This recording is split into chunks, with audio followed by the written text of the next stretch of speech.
let's talk about malware threats. So this is the module number 7, malware threats, and here we Yep. are going to talk about what is malware, the types of malware, and like different Okay. types of malware, and malware analysis, and how to we can protect against malware. We can protect ourselves, or protect the organization. So let's talk about malware. So what is Okay. malware? So malware, uh, the word malware is a combination of two different words, which is Mal- malicious and software. So if we combine these two words, Oh, okay. then it is called malware. Okay. So what a malware means? So as you can know, malicious software, a software which does some malicious activity. Yep. So whenever you install some software, so there might be some viruses with that software also, which will execute in the background, and it will give Mm. access to the attacker, and it can do like various stuff. So how Okay. malware is spread is, so the number one reason why and how malware is spread is free softwares. So people usually don't want to buy softwares because especially students who are not making money, so they are Yes. like, I'm not gonna pay $50 or $100 for this software. So Yes. they just search for a crack version. So this, if there is any crack of the software or something like that, and Yep. they think that they are getting the software for free of cost. But what attackers do, attacker takes the software and they merge it with a malware. Say they bind a malware Mm. inside the software, they bind it, and as soon as the victim downloads and install that software, Wow. the software will run properly, it will Mm-hmm. run properly, but in the background the malware will get executed, and it will give the access to the attacker. Damn. So yes, and Okay. person, and every time the person will open the software, it will just give the access. So it Wow. depends on the attacker. If attacker wants to upload a backdoor, so even if you remove the software completely from your system, Yeah. if the attacker has uploaded a backdoor, then even after you remove the software, he can still control your computer. So yeah, so Okay. that's the thing with free software. Wow. So in corporates, like, they use paid software, or they don't use any free and open source. So, So so Eddie, so with that, how will you know that there's a malware on your computer? Do you have to scan, or there's a special way of doing it yeah, to so see? we have to like scan, and there are some other things. So Okay. we are going to talk about them Okay. No later. worries. So Countermeasures. yeah. So email communication. So how a malware is spread through email communication is that I can call you, like I can be like a person of the Gmail security team, and I will send you a PDF or something like that. Or I might act as a like a job an employer, and I will Yes. send you an email that this is my company, and I want to hire you, and I'm ready to pay you this much amount per month, and please download the PDF, and please download this PDF so you can learn about our company better, and something like that. And you Yeah. will think that this is the document from the employer, and you will download it, that PDF, and you will open it. So as soon as you open the PDF, Yeah. you will see the PDF content, but the malware in the background will get executed. So Ooh. yeah, so, and removable devices. So if I suppose I want to take some software or some files from your system, so I will ask you that I want this file from your PC. Can I connect my can I take the file? Can I connect my USB drive? Can I connect my pen drive? And you will say, okay, take the file. And as soon as I put my pen drive into the system, your system will get compromised. Infected. Yeah. There is a thing like rubber ducky, USB rubber ducky, and what it does is Hmm. it will execute the command like human. So the computer will not doubt. As you can see, it's sold out. So the Yeah. it looks like USB. So it will look like a pen drive. So you won't doubt Yeah. that there is something wrong. But as soon as you put that inside a computer, it is going to Oh my like run hundreds of command within seconds. So it Damn. and computer, and it's like HID based, so human interaction device. So the computer Mm-mm. will not doubt that some uh, automated script is running. Computer will think that a person is typing on the keyboard, so the person will not doubt on it. So Wow. yeah, that's it can execute like thousands of requests per minute, something like that. So it has the capacity to around 1000 or 2000 uh, queries, like it aligns per minute. So Well, Eddie, this it's kind of very USB will be very expensive, isn't it? it's $49. Oh, that's not Yeah, bad. yeah, you can see $49, but it is out of stock. And if you do some little bit effort, you can Yes. make your own. So as you can see, there are some Oh, okay. tutorials. So with for $10 you can make your own rubber ducky. So Oh, okay. yeah, So, so Eddie, do you know yeah, how to do stuff like that, Eddie? well, I don't. I can make, but I Oh, you can haven't make it. make any. Yeah, Okay, I okay. if I want, if I put some time, because Effort. these things will take some effort. So if you put effort, if you Mm, invest some money, like 700, it will take like a $10, $15, and you can make it. So good money. Yeah, yeah, currently, yeah. I don't have like interest, so like in harming people and Yeah, yeah, doing yeah, some, yeah. because this is like you can't use it for, like there is no purpose for using it for good reason, Very good. because yeah. So Oh, the okay. main purpose for this, if you want to own this, so the main purpose should be to do some malicious stuff, and I Oh, don't okay. have some intentions like that. So as you Oh, can see, that's very good. it That's can good. like 1000 words per minute. It can type 1000 words per minute. Damn. So Yeah. yeah, Okay. so that's the ducky, and it, as soon as you like connect this with PC, it will, in the background it is going to like steal the SAM file which I show you. The SAM file will contain the user password. We can steal the SAM file. We can steal the, so whenever you open any website, so the Mm, Google asks you to save the password, yeah. logins and password. So I'm not gonna show you. So Google asks you to, so to save, you want to save or not. So if you click save, it Yeah. will be stored inside your browser. So Yes. rubber ducky can steal that also.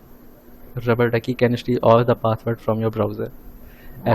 as soon as you connect it. So it's very dangerous. Okay.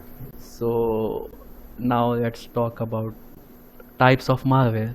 So Yep. as you can see, there are various types of malware. So Trojan horse, backdoor, rootkit, ransomware, which through Yes. which you get infected, and Yep. adware, virus, worms, and spyware. So what are they? We are going to talk one by one. Okay. So Thanks. first, let's talk about Trojan horse. So what is Trojan horse? So Trojan horse is a software. So basically, it is the example that I gave you recently. So the attacker is going to bind this Trojan horse inside a legitimate software, and Mm-hmm. he is going to upload this on the internet as a free software. And as soon as you download it, your PC is going to get infected. So if I Wow. search, suppose MS Office Yes. download free. Yep. So there will be like a lot of websites. Let me type track. Then I will get a lot of track. So there are tutorials also, and there are some websites which will give you free software. So product key for free professional version. So as soon as you download these things, your Mm. PC is going to get infected. So, and how Okay. to check whether any file you are downloading is infected with virus or not, we are going to see how to check Okay. that. All right. Thank you. This is what Trojan is, and these are like quite dangerous. So Mm-hmm. you won't get any idea. Like there are some tools which you can use to make your Trojan undetectable. Not only Trojan, but any malware you can make. If you put some time and effort, you can make it undetectable. So even the antivirus cannot be able to detect that. So Wow. yeah. So there are some things which so the port number, we discuss about port number. So there are 65,535 ports. 35. So Yep. these port number are used by Trojan. So as you can see, port number 2, port number 20, 195, 1098. So these are the port number which are used by the Trojan. So if any port is open inside your PC, any one of these ports, then there is a chance that your PC is infected by a Trojan. Okay. If you check in your PC that if these ports are open, any one of these ports, then there might be a chance. So as you can see, NetBus is very dangerous. Sub 7 is Yeah. Very deadliest good. of all time. So these are the port numbers used by the Trojan horse. And let us see what is the process to create a Trojan. So first, to create a Trojan, we need a Trojan construction kit, and it's a software which is used to make a Trojan. And after that, we are going to use a wrapper to wrap it. And what is wrapper is, so we are going to bind a Trojan with any genuine application. So any real original application, we are going to bind that, we are going to merge that. And after that, we are going to use encryption, so that it will not get recognized by the any antivirus, any IDS, any firewall, any IPS. So we are going to encrypt that, and after that we are going to send it to victim, and as soon as the victim executes the application, we are going to get the control, we are going to take over his PC or his system. So that's the process of Trojan. Wow. And yeah, let's talk about how we can detect that. So suppose let me open my history.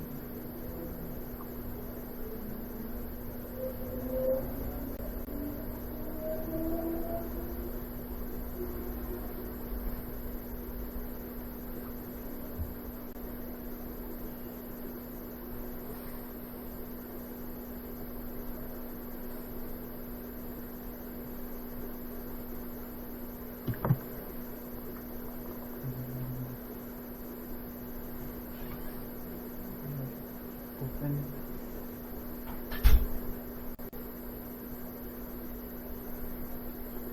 So in the meantime, let's talk about how antiviruses detect any type of virus, Okay. any type of Trojan or malware, something like that. So Yeah. how antivirus works is, so have you ever wondered how antivirus can able to detect any malware? So whenever you scan with Windows Defender or any paid antivirus that you purchase, they will No.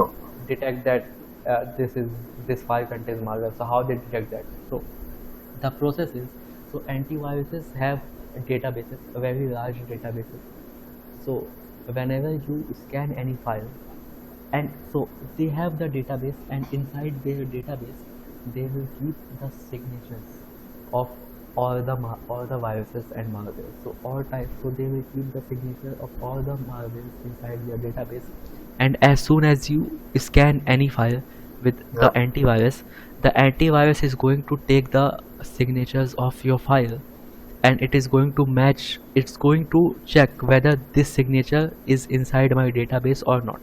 If the signature is found inside the database, they will tell you that this file contains malware. If the signature doesn't found, they will mark as green, so this file is green and this doesn't have any malware.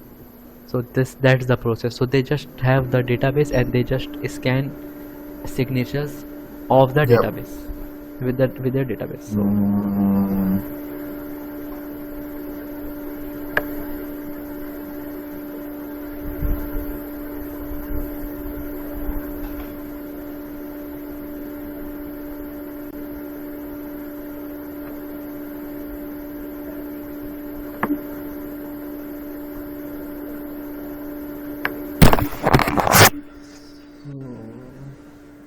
let me see if I have any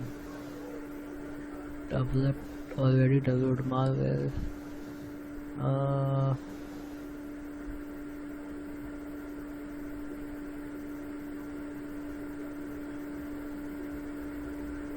Let me create one, so that will be better if I create it.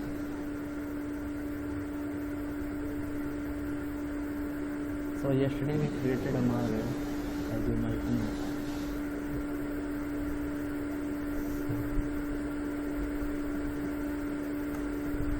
Hello. Yes. Yes. So yeah, yesterday we used this technique to create a malware, and through this malware we were able to get the access to the victim PC, as you might remember. Yeah.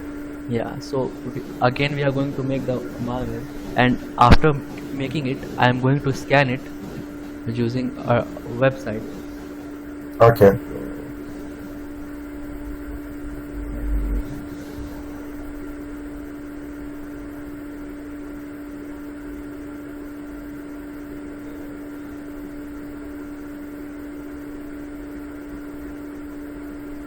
So there is a website called Virus Total, which you can scan any file with. So you can open this website and you can scan any file which Oh, you okay. have doubt that this file might contain some viruses. Oh, okay. Virus total. Okay, so you can choose a file, you can enter the URL to scan the URL. Yep. So let's upload a file Mm-hmm. and secret.txt. Yep.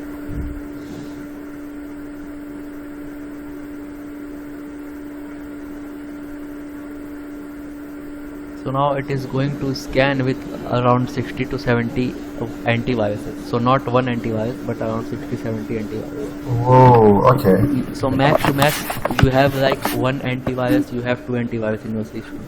But this website is going to scan with every antivirus, like 68 antivirus you can see. Anyway, is this a free website? Is it, or do you have to pay It for gives it? you like couple of tries, Okay, like okay. 5-10 chances, but you can Okay. use it. You don't need to like pay for it. Yep. So you can use it as many times as you want. So as you can see, this Avast mobile detects it as undetectable, so it cannot be able to detect this Panda antivirus. So it is scanned with 69 antiviruses, and 56 were able to detect it, and 13 antiviruses cannot be able to detect this. Oh, As you okay. can So see. the red ones are detected. Yeah. Yeah. So mostly it got detected. Okay. And what attackers do whenever attackers make a virus, so they use these type of websites to check whether their malware is being detected by the antivirus or not. So first I make this virus, and I am secret.txt, and I uploaded it here, and it got detected by 56 antivirus. Yes. Now what I'm going to do, I'm going to do reverse engineering, and I'm going to do like change its hashes. So it's a very lengthy process. So they just change some code inside the virus, and they re-upload it, and they will recheck. So previously it was 56, now how many antivirus is going to detect. So suppose it shows like 10 antivirus, then they are again going to reverse engineer it, and they are going to change this. Then it will show like 3 antivirus detected, then again they are going to do that, and there will be a time when there will be 0 antivirus Wow. who can able to detect, and then they will send to the victim. So that's how they make it undetectable, Okay. by just creating and testing. So Yeah. yep. And Trojan. So let's talk about the programming languages which is used. So as you can see, we can use viruses with almost every programming language, but some of the popular programming language to create a virus is assembly language, which is very difficult to learn, but which is very fast, and which is undetectable. So it is very difficult to detect any virus which is created using assembly language. Okay. And C++. So C++ is also not very easy to learn, but if you create any malware using this, your the malware you will create it will also be fast and very like some sort of undetectable, like very much undetectable. And Python is very easy to learn programming language, and you can build various types of almost every type of malware using Python, but it is easily detectable. So it is very Okay. because it is very easy to learn, and almost every hacker, every second hacker is using Python to make virus. So Yeah. which is why it is mostly got detected. So Okay. but only few can able to use this, because this is like very difficult to learn, and this is like Wow. some yeah. So if you create any virus, so it will be like very difficult so to detect. Yeah. So let's talk about types of Trojan. So there are three types of Trojan. So defacement Trojan, HTTP and HTTPS Trojan, and RAT. So what is defacement Trojan? So basically, what defacement Trojan is, they will like upload. So usually what happens, so whenever an attacker hacks a website, so what he do, he do defacement. So like he will, so suppose if he compromise your system, what he can do, he can put a blue screen, a black screen, a black screen, where on that screen it will be written that you are hacked or something like that. So it is Yes. called defacement. So Oh, okay. yeah, so it's, if I take an example of website, Yeah. so let me in India, there was it's 1 year ago, a student of a university. So Yes. he newly learned hacking. So he recently learned hacking, and he got very excited. Usually, when people learn about these things, they get very excited and they try to Yes. do some bad things. So he learned, and what he do, he tried to hack a government website, Indian government website, Damn. and he somehow found a vulnerability inside a website, Oh, inside a okay. very big website, like very premium Wow. Indian government website, and he defaced it. So if I Wow. show you, and what he did was, instead of the website, he put, so let me show you. So he put this image. It's the Doraemon image. So, Oh, okay. Oh, nice. so the website, this is how website looks actually. So this is what website look, and what he did, he hacked this website, and instead of this page, he put Yeah. this page. So this is called defacement, where you like change the index page, where you change the home page of any website or any system, then it will Okay. be called defacement. So even if the Wow. attacker compromise your PC, what attacker can do, attacker can, instead of this desktop home screen, he can put some Mm-hmm. image like you are hacked, what you're gonna do Yes. about it, something like that. So this is what defacement is. And Wow. HTTP HTTPS Trojan is nothing but they will target a Maybe, website. maybe Eddie, one day I'll let you teach me that one, how to do the defacement. But I promise you, Okay. I'm not going to hack anyone. I just gotta do it on my own computer, All right.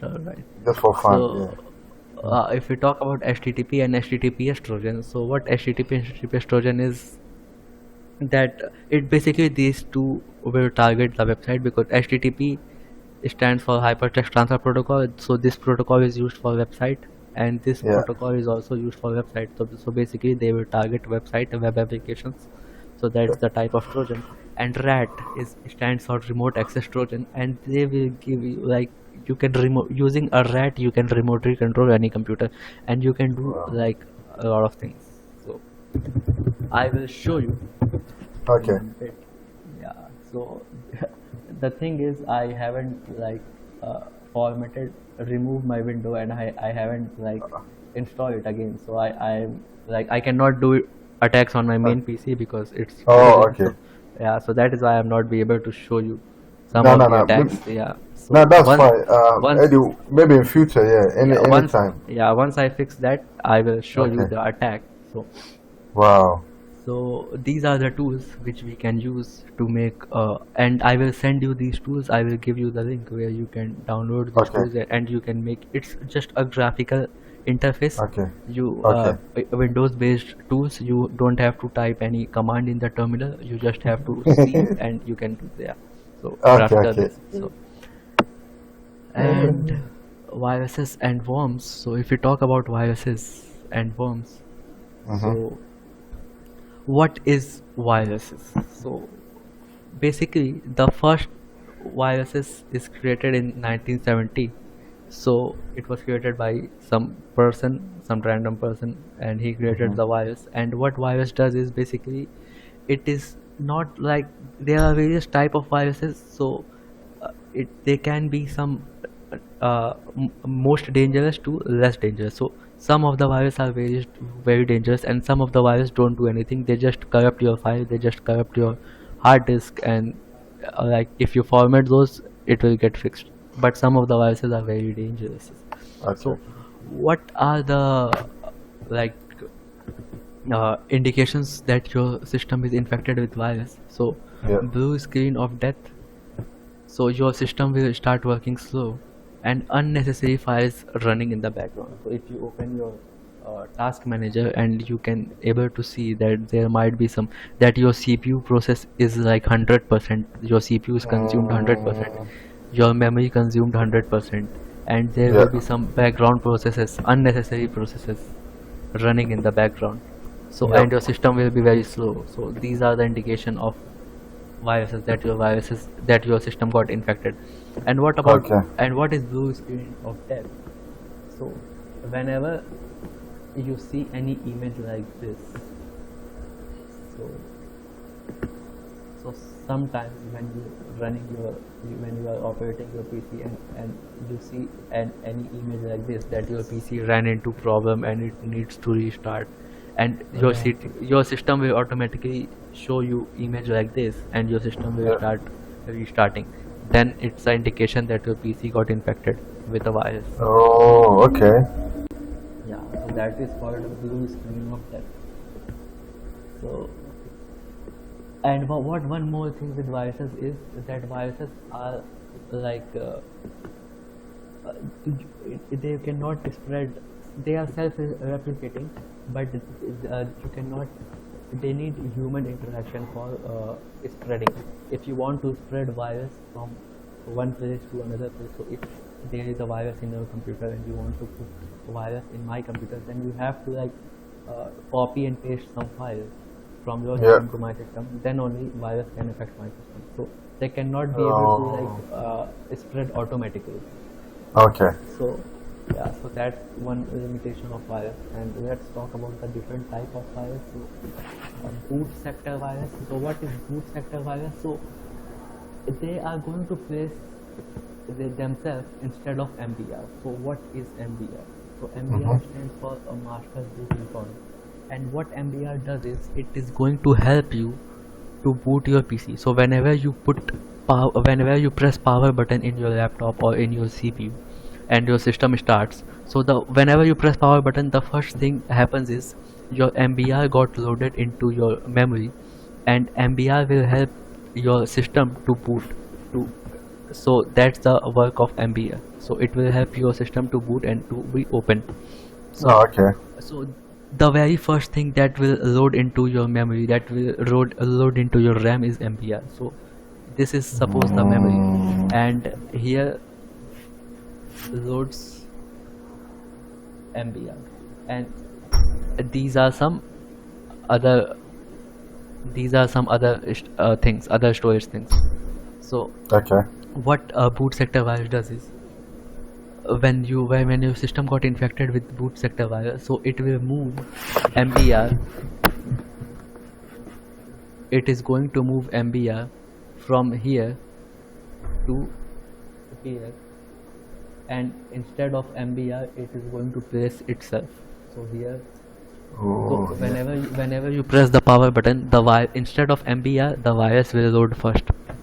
So the very first thing which is going to load inside your RAM will be virus whenever you press the power button of your system, and then the MBR, and then other process. So that's like very dangerous. So there might be chance there that your PC cannot be open. You need to like format it completely. You need to it's going to affect your PC in a very bad way. So Yeah, sometimes you okay. might run into trouble that whenever you press power button, your PC is blank and it is not opening. It is not doing anything. It is not booting. So that Yeah, may be yeah. the case of boot sector virus. So if it got infected, there might be a very good chance that your PC will not open and you need to completely format it in order Okay. to use it. So file virus comes with exe file, and when you execute the the virus is going to execute. So what is file virus? So the virus that we made yesterday, so it Yeah. was an exe file, and as soon as you run the exe file, it is going to give us reverse connection. So as you can see, we created this exe file. So this is the form of file virus. So macro virus. So macro virus mainly target MS Office. So all the softwares of MS Office, and it is it is written in VBS, which is a a scripting language which is called Visual Basic Script, which is created by Microsoft. So that purpose of they mainly target MS Office, and as soon as you run MS Office, as soon as you open MS Office, instead of the MS Office, they will get executed. So you Okay. think that you are running MS Office, but you are running a virus. Nice. Okay. That's the macro Wow. cluster virus. So they are going to tie themselves with any executable, and whenever you open it, the exe file will get executed. So they are going to bind themselves with any original application, any genuine application. And you open genuine, you install the application, you open the application will work fine, but in the background they get executed. So that's cluster. Stealth virus is they try to hide and avoid being detected by antiviruses. So there is a term called FUD. So FUD stands for fully undetectable virus. So the purpose of a stealth virus is to hide from antivirus. So this virus is Okay. going to hide from antivirus so that antivirus cannot be able to detect this. So logic bomb. So logic bombs are like time bomb. So as you saw in movies or in TV shows that the time bomb has a like it is like alarm clock. So when you set a time like 10 minutes, so the time bomb explodes. The time Yes. bomb will explode after 10 minutes because you have put the time. So logic bomb is like a time bomb. So if so it will only execute at the specific date and specific time. So if I make a logic bomb and I want it to execute tomorrow 10 a.m., then it is going to execute tomorrow 10 a.m., not before that, not after that. Exactly 10 a.m. So that's logic bomb. Encryption virus. So encryption virus is going to encrypt themselves to avoid identified by the antivirus. So similar to stealth virus, they will encrypt their signature, because what antivirus does, antivirus matches the signatures. So Yep. in order to make undetectable antivirus, we try to encrypt our signature so that antivirus cannot be able to detect that. And metamorphic virus. So these can be able to change their code and signature to be able to undetectable by virus. So same thing, they can change their signature and code to be undetectable. So that's metamorphic. Shell virus. So it will executed inside a shell. So what is shell? Shell is the deepest part of your system on your. So there are three parts in your system, and what are they? We are going to talk when we talk about rootkit. So Okay. it's the deepest part in your system, and it will go and it will situated in that, and it will be very difficult for you to like found and Okay. detect. So let's see how we can make some small viruses, not very big viruses but small viruses. So Yep. I'm going to open my notepad.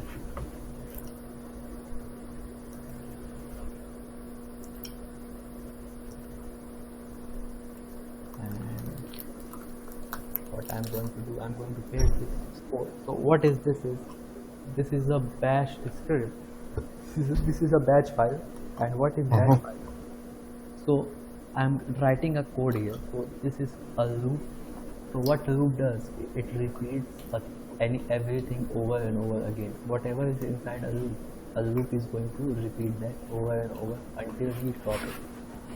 So this is a loop which is named test, and what I'm doing, I'm creating a directory, okay, and I'm changing the directory, and I'm sending the command to go to the loop again. So the loop will start, it will create a directory, the Change loop it. is going to change the directory, and it will again go to loop, and again it will make a directory, change directory, make directory. So it is going to do the thing on and on and on.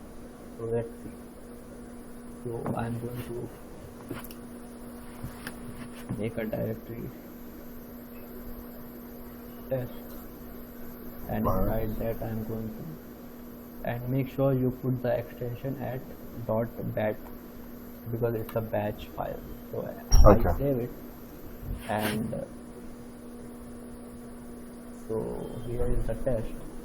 Let me open this. So this is the file, and as soon as I double click, you are going to see Whoa. it is going to make a lot of files. So let me stop and let me show you. So test, test, test, test, test. So you are going to see that how many folders it has. Yeah. So you can see like hundreds Wow. of folders.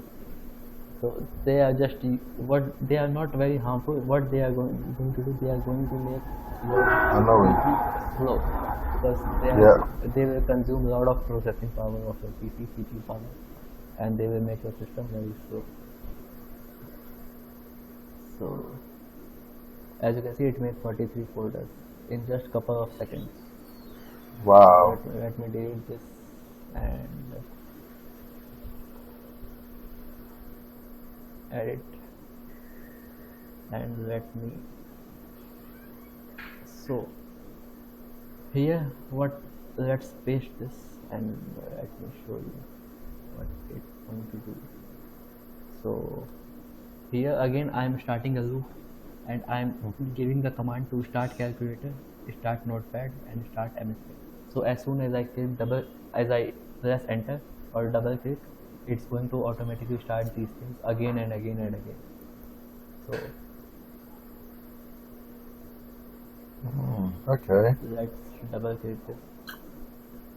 So as you can see, all these things open. It is not starting it again and again because I have not give the command to go to the loop. So previously you might, because it's going to do make my system, as you can see I give command go to test, so it is repeating, but here I am not giving. Oh. Yes. If I say go to test, it is going to open paint and everything again and again and again, and that will be bad for my PC. So Okay. that's the thing. Just double click and you can open anything. So imagine if I open some if the person has 50 softwares, I open all the softwares at once, and I keep doing that. So let me give you the example.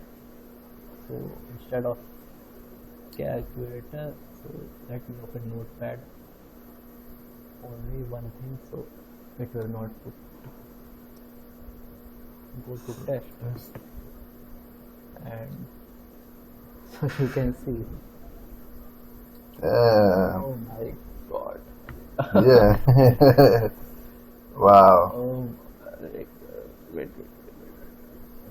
Close this. It is not getting closed. What is happening? Oh, that is why I was not making it. So as you can see, Yeah. Have you stopped it though? It's stopped now, yeah? it is stopped. How Okay. many notepad it opens? So it opens a lot. So I have to close every. Oh.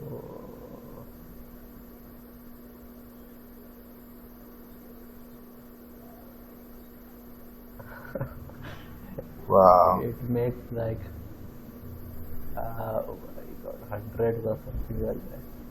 Yeah. Now finally it got closed. So imagine if I type 50, if I type 50 software here, and I That would be crazy. It is still open. As you can see, these are the number of notepads. What? I have to close them.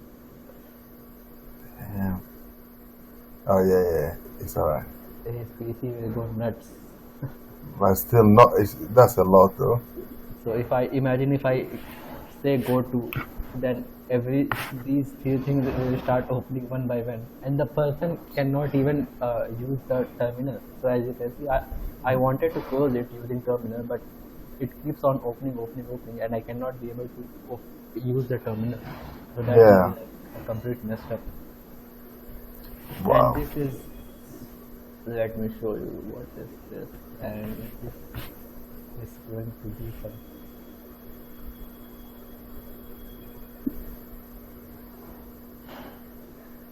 So here what I am doing is I am just opening a loop and I am making random directory, so any random directory, and I am repeating it again and again. Whoa. So let me do the enter, and you can see what going to happen is it. So within a couple of seconds, it makes 265 folders What? in my system, so randomly. So it just takes Oh like my 5 to God. 10 seconds. And if I continue it for 1 hour, so it will make like hundreds and thousands of, Yeah. and that will be like insane. So these were Wow. like very small things, and let me show you how we can do some, like if you want to do some serious damage to your victim. No, I did not my system, to somebody's system, not mine. What you can do is, instead of using these things, instead of creating folder, instead of opening any software, what you can do, you can completely format its hard drive. You can make a command Yeah. to completely format its hard drive or do some sort of thing. So Whoa. malicious batch scripts.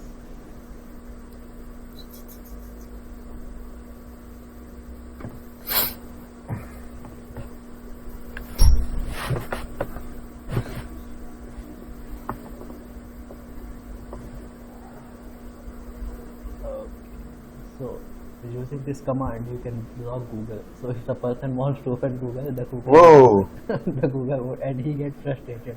Why Google? Oh, this one will be good for me. I'll try it. Yeah, I'll try it later. So you can change time using this code. You just need to copy and paste and save it as .bat instead of .txt.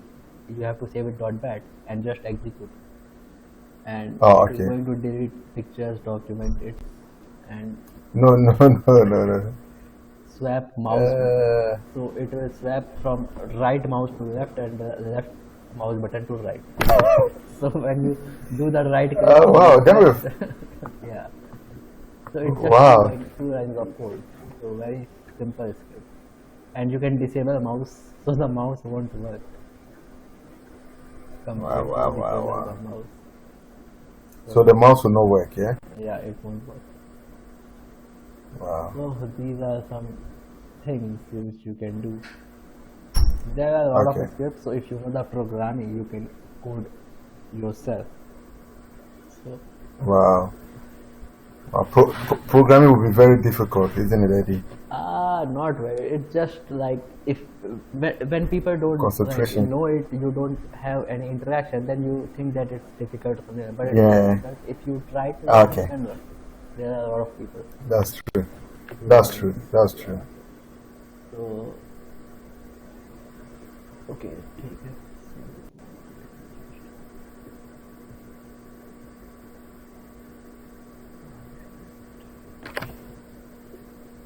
Let's close this, and now let's talk about worm. So what is worm? So worms are also self-replicating and like viruses, so they have the similar ability like virus, but one thing that will make a difference is that they have the ability to spread automatically inside any network. So suppose we are inside a network and we are connected to the same network, so there are 50 PCs and all 50 PCs connected to the same network, and if one PC infected with malware, worm, one PC infected with worm, then all the 49 Yeah. PC will also automatically get infected because it is spread automatically. Oh, okay. So it works on the network, yeah? Yeah, it will spread automatically through the network. And then- So if we are Wow. connected to the same network, so that's worm. And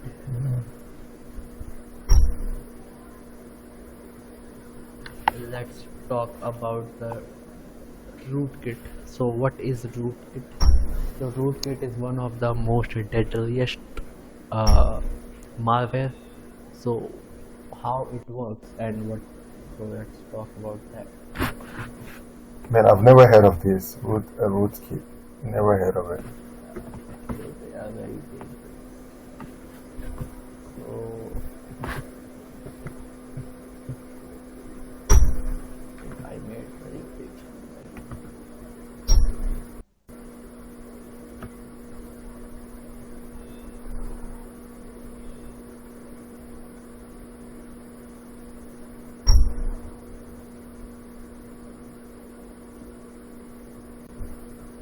So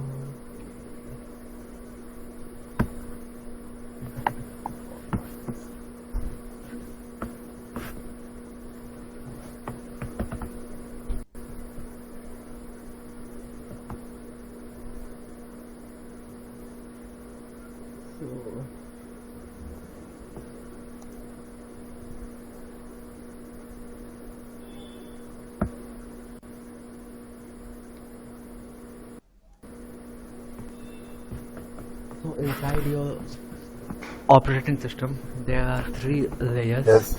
So this one, one, layer two, and layer three. So it is called ring two. This is called ring one, and this is called ring O. So Okay. on ring two, all the application runs. So like your operating system and your antiviruses or all the software. So all these softwares that we use, all the applications and softwares runs on ring 2. So on Okay. ring 1, all the system libraries, so all the system related libraries runs on ring 1, and on ring 0 the kernel is here. So kernel is the deepest part of the any system, any operating system, and what kernel does is it as a intermediate, like it works as a mediator between the hardware and the software. So it connects hardware with the software. So that's the work Okay. of kernel. So kernel is the deepest part of any system, and what rootkit does is rootkits affects directly your kernel, the deepest part. So which is why it is very easy to detect and very difficult to remove them, because the antivirus works here, the antivirus works Very on true. ring 2, and rootkit is here, ring 0.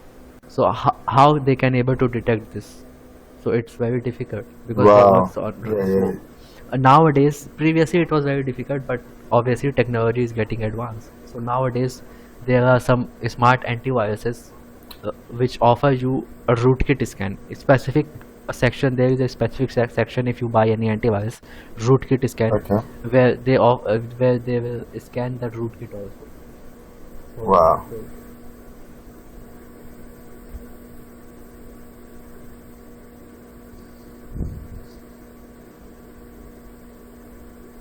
So there are some. So Casper Sky is also, and McAfee. So there are almost nowadays like Avast and every antivirus company are now giving option to scan for rootkits also. So you Okay. can able to, because it was like previously it was very difficult to detect because it was the deepest part of the system and very difficult. So the anti-rootkit scanner. So that's the rootkit, and now let's talk about the types of rootkit. Okay. So these are the various types, and hypervisor level. So it is going to intercept hardware request. So as I told you, the kernel works as a mediator between the hardware and the software. So it connects hardware to software. So hypervisor level rootkit, what they are going to do, they are going to intercept any hardware request which is sent by the OS. So when you connect your mouse, so and when you moving your mouse, so what you are doing, you are interacting with this hardware.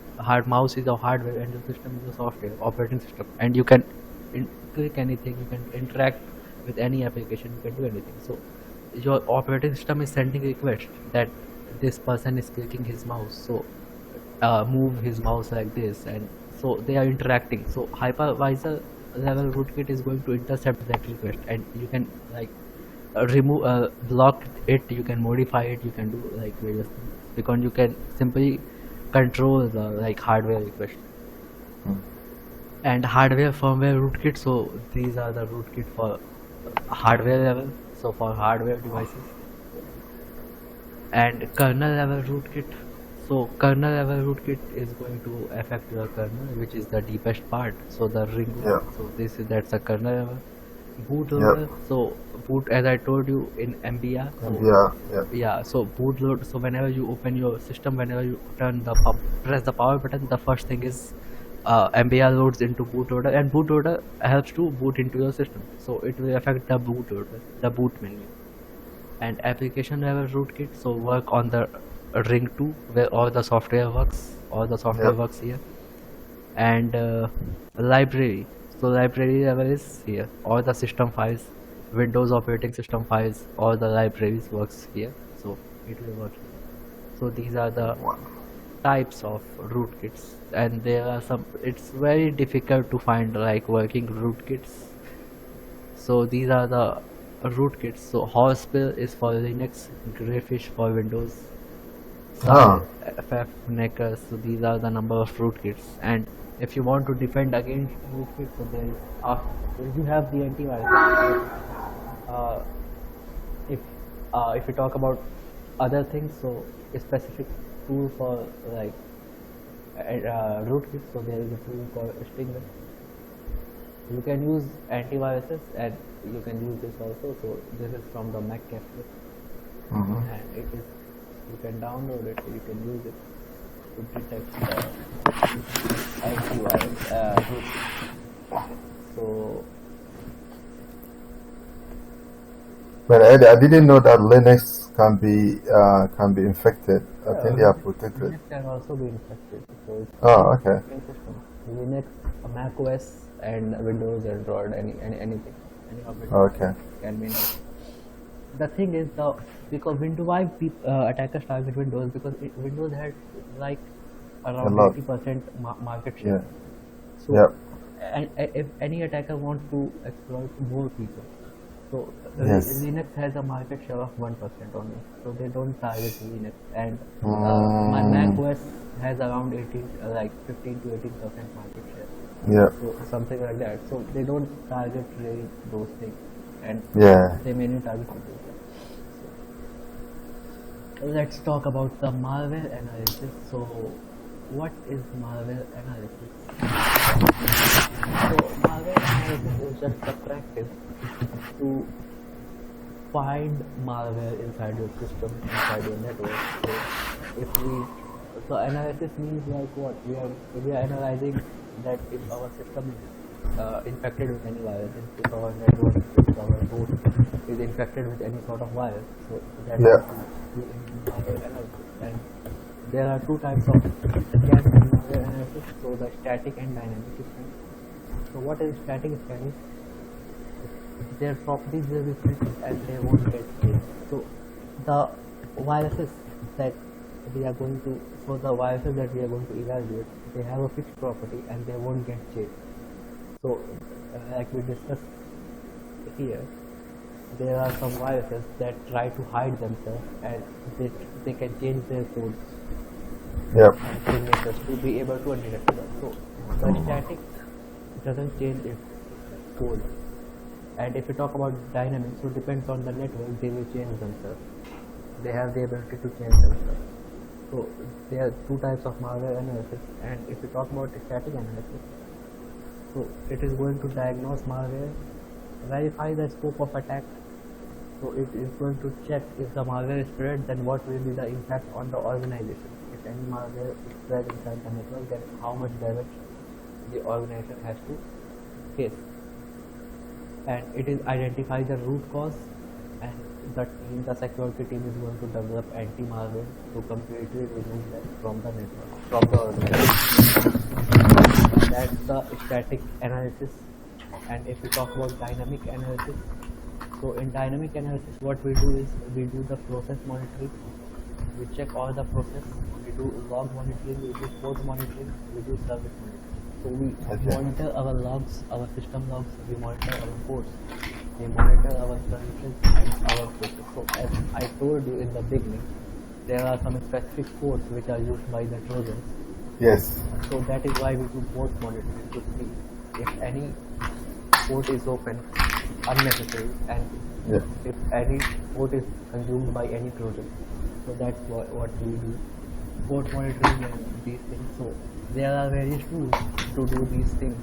So if we talk about CMD based command, so there is a command called netstat an, and when you press this command netstat an, so it is going to show you the protocol, your local address, the foreign address, and the state. So if the state is listening, that means this particular address is open to take connection, but it is not currently active. The connection, it is open to take connection, but there is no connection. So this is Okay. listening. And established means the connection has been established. So this is the local host, the local server, and this is the port number. So it is listening on port number 51,000, and the Oh, connection okay. has been established. So if we see that there is some malicious port and some different IP or something like that, then we can Yeah. detect that this is a Trojan or there's something. So this way we can do the port monitoring. And what are the tools? So there are some, for TCP protocol we can use TCP view, and we can use Process Explorer and Process Hacker. So let me see. I think I have. So yeah. Process Explorer is, I think it is by the Windows. Yeah. So it is, Process Explorer is created by Windows. So you can see processes. So you can download here. It's 2 MB file. So why we use this? Because Task Manager doesn't give us all the proper information. So if Oh, okay. if you want detailed information, if you want to remove it from the root, then we use this processor. It gives us more features than the Okay. taskbar. So let's run this. Download. So as you can see, this is the interface that it's going to show you. And Wow. it is going to show you all the application which is running and the CPU power, the size, and the working set, and process ID, the description, and the company name. So this software is from this Microsoft Corporation. So this is genuine. This is real. Yep. So you can see which application is using how much space, how much size, and how much CPU power Okay. using this. And it will also show you the company name and the description, so what the particular tool does. So, and if you want to close anything, so suppose Yep. if you see something PWM, so suppose I want to close this DWM, I am going to right click here, and here it is giving us Kill process. let me show you.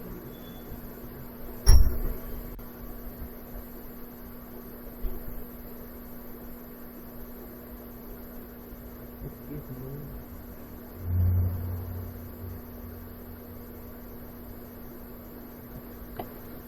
Let me close this calculator.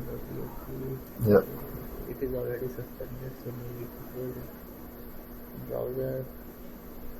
So the thing I want to show you is you will get two options: kill process and kill process tree. So when you do the I'm not getting kill process tree.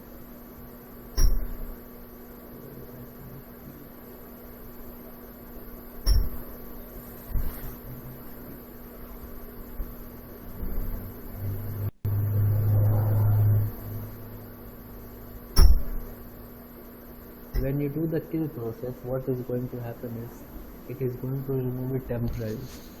So, and when you do the kill process tree, it is going to remove it permanently. So whenever you want to kill process, so always choose kill process tree instead of kill process. So if it is showing process tree, then only. If it's not showing, then you cannot be able to obviously delete it. So Yeah. yeah, so there are two options for process and process tree. Okay, so let me close this, and here is another tool called TCP view, and if I open this, so it is going to show me. So similarly that we do Before. this command netstat, and this command gives us the information about what are the addresses and what protocol is being used, but this is more in depth. As you can see, all the system, all the processes running, protocol, and the local addresses, local port, which port is active, Yep. and remote address, remote port time.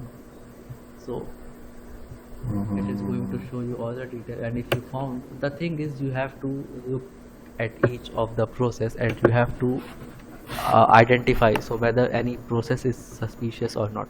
So it's up to you. They are only going to show you the task which is running in your system, the port number, the services which is being consumed, and it is up to your intelligence, like how, if you found any malicious thing. So if you found any malicious ports and malicious software that is running and that is hidden, so you have to found that, and you have to just end the process.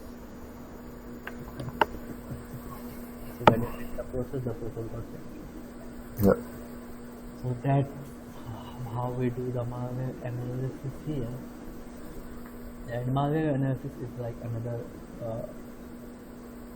like concept, so it's like another course, and it is like very in depth and very time consuming thing. So it is these are the just small things. These are not completely malware analysis. So malware analysis is like much more bigger thing, where we just do the reverse engineer and we try to manipulate hashes and change its code and something like that. So now this module has finished, and let me show you some tools. So we discuss about malware and viruses and everything. So I wanted to show you about tools later, so the practical part later.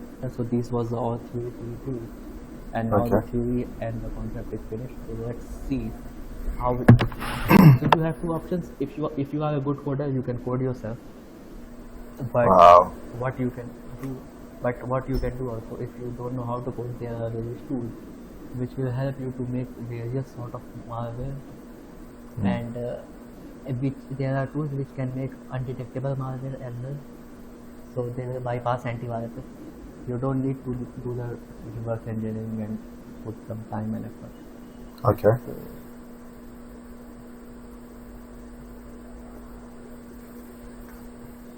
So there is a tool called evasion. So it is a very popular tool which is used for the creating undetectable malware. And it is a very big tool. So I have to I didn't download it yet. So let's see if in couple of time I can able to download it or not.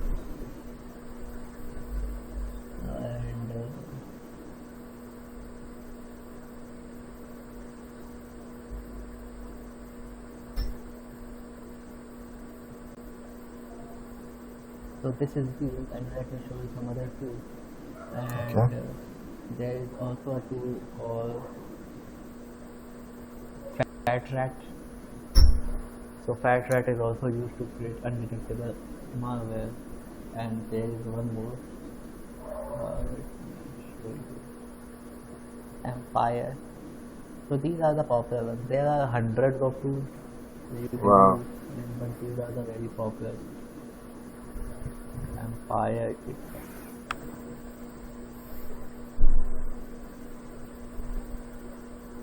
But Eddie, how do you remember all this? If you just search. Oh, what? I said, how do you remember all this stuff? The voice was free. you will get like when you do this every day, day to day, Often. Yeah. it will, yeah, it will fix in your mind. You don't need to, Wow. because my work is related to this, so it's in my Yes. mind 24/7. So if you Oh, are in okay. this field, if you want to get into this field, so in the starting you might like Get confused. get confused, or you forget things like what was Yes. the tool, what was the command. But Yeah. if you like doing it for like 1 year, 2 years, then it will be inside your mind. Oh, Your, okay. your finger will automatically type things. Wow. So if you know the concept, you can quickly search. It doesn't mean that you have to keep things Remember down, everything. but if you Yeah. know where to search and how to search, you can Yeah. find it. So if I do, Okay. these are only the three tools. So if I do undetect, undetectable, undetectable payload GitHub, we are going to get a lot of tools.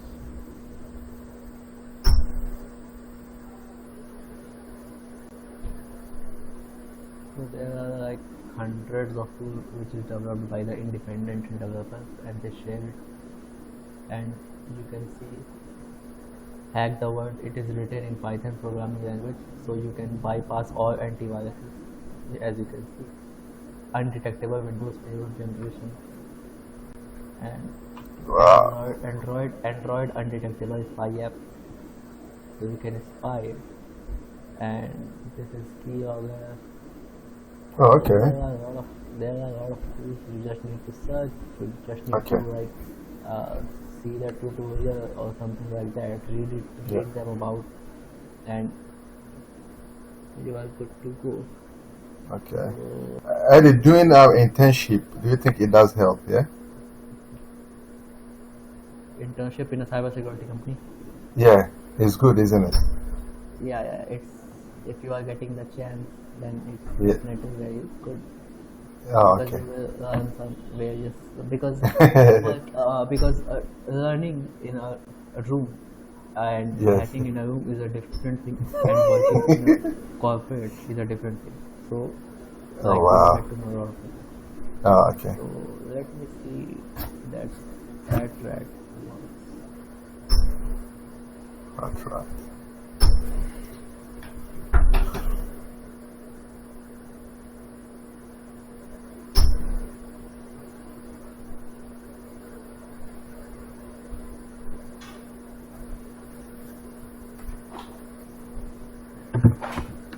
Okay, let's see.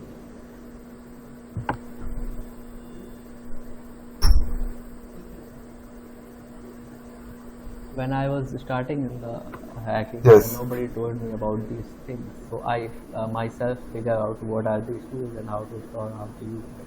So Oh, really? there was, yes, I just searched on the internet and I saw the Uh, tutorials, and because everything I do I learn online. I learn from What? online. So, yeah. Later on I did the CS certification. Now I'm certified hacker. But when I was starting, when I was in college, so I did everything on my own. So, Damn. Oh, okay. I thought you learned from there, and maybe you've done internship. Maybe that's where you learned a lot. That's what I was thinking. no, Ah. I haven't done internship like that. Nah, you're doing very well, Eddie. You're doing very well. So as you can see, it's like a big tool, and it is taking some time. So let's wait. Okay.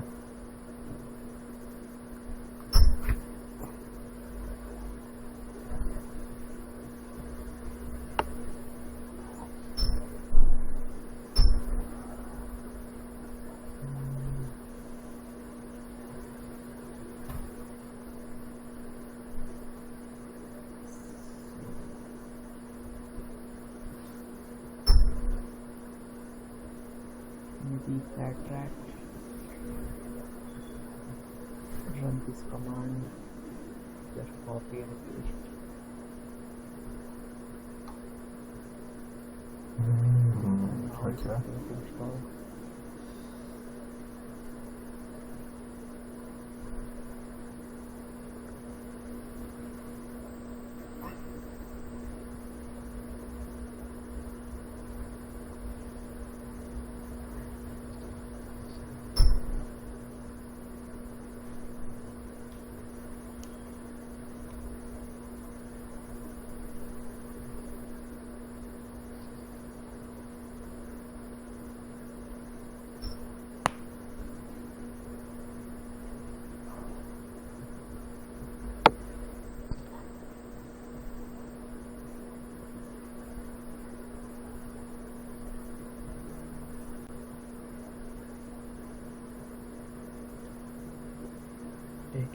time.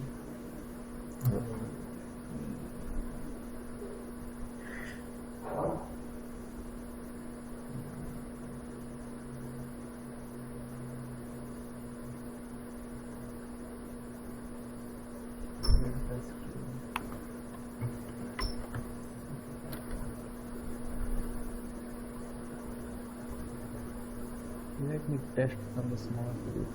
Okay, that's alright. Yep. Yeah. So this person is claiming that it will bypass everything. So let me download.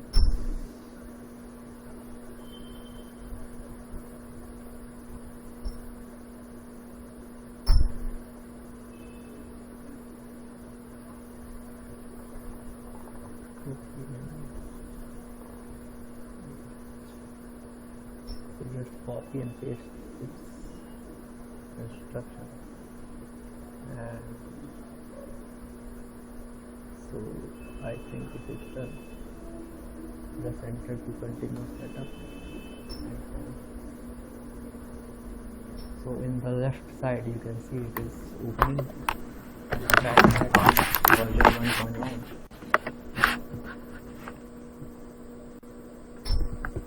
Yep.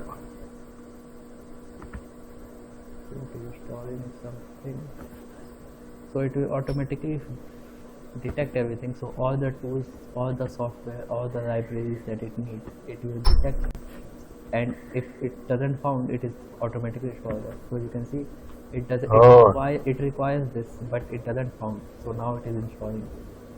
Oh yeah. Oh wow. It will detect automatically. I'll try. Whatever it will detect, and it will download. Okay.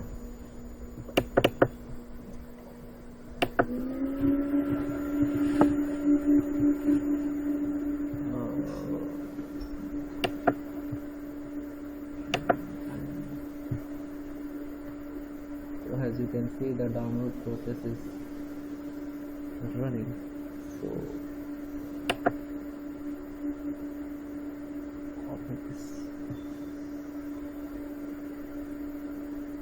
CD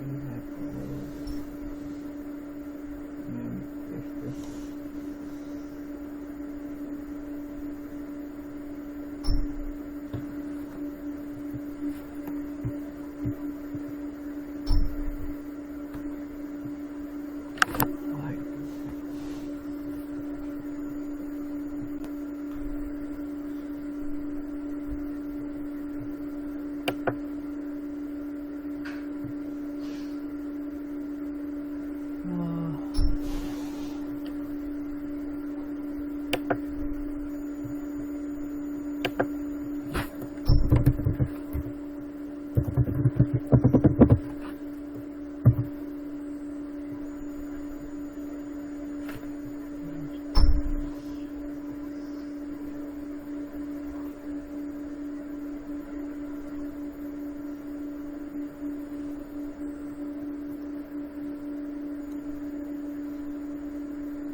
Oh, okay.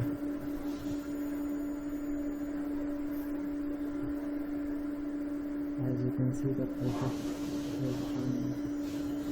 There you can see some empire.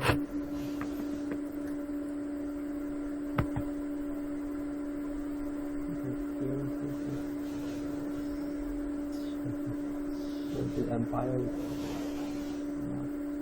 supporting. Oh yeah. Let's try it. It is also very good. A quick install.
I think we should continue with the new module Okay, no worries. and we will see this Next and time. lecture or something like that because Okay. these are very big tools and it is going to take a lot of time to download this. Alright, no worries. That will work even better for me. So maybe next time I will fix my computer so that I'll be able to install it on my Kali too. Yes. So start with module number 8, which is sniffing.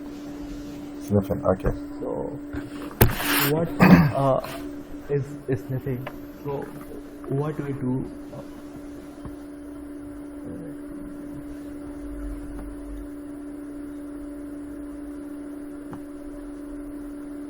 So we are inside a network and suppose these two computers are talking with each other. And what the attacker do is, so if they are in a network, they are in the same network and they are communicating with each other. So the communication happens in the form of packet, which you might have, like we learn in the scanning phase that the data is transferred in packet segments and bits frames. So what we do is the attacker is going to be the attacker is going to sniff all these packets. So whatever the information is being sent from this PC to this, and whatever information is being received, we are going to sniff it. So we are going to see what is going on. So all the data which is flowing through this, we are going to see what is the data, and if they are using some unencrypted communication, so like some unencrypted protocols, port number 21 FTP, port 23 Telnet, port number 80 HTTP, so they are using these sort of ports, then we can able to see their credentials, what they are typing, what is their password, what is their username, we can able to see everything. So how we can perform sniffing is, so in your network there are two modes, station mode and promiscuous mode. So station mode is the normal mode that we use, so it's the normal mode, and there is one more mode which is promiscuous mode. So what is promiscuous mode is, so if we are in promiscuous mode, if our network interface is in promiscuous mode, then we can able to see all the packets which is flowing inside the network. So we can able to see whatever packet is being flowing inside any network, and we can able to see it, we can able to read it. So you were asking me yesterday that you need to buy any Wi-Fi card or any device or something like that. So so if you are in like normal, so in your car units, like every system has some Wi-Fi card. So your system will, or let's say you purchase a system, then it will have a card, but it will not be able to dismiss all the traffic inside the network. You can, with your interface, you can only able to dismiss your own system. You cannot be Okay. able to snitch everyone. So if you want to snitch like the whole network, the packets of whole network, you want to see whatever is going on inside the network, whatever the other computers are talking, then you need to buy that. Buy the Oh, okay. And now I understand. Ah.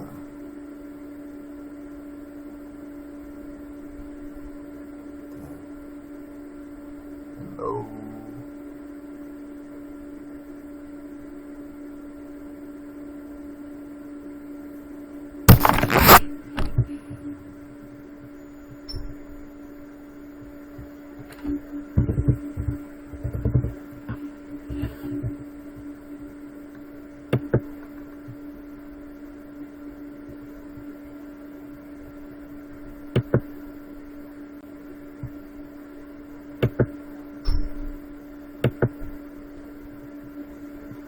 Yep. hello. Yeah, Mr. Eddie. My network got disconnected. That's alright. It's pretty good though. It's better than before. Especially when I'm at work.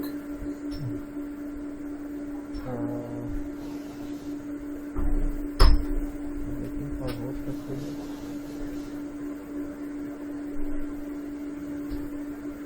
What is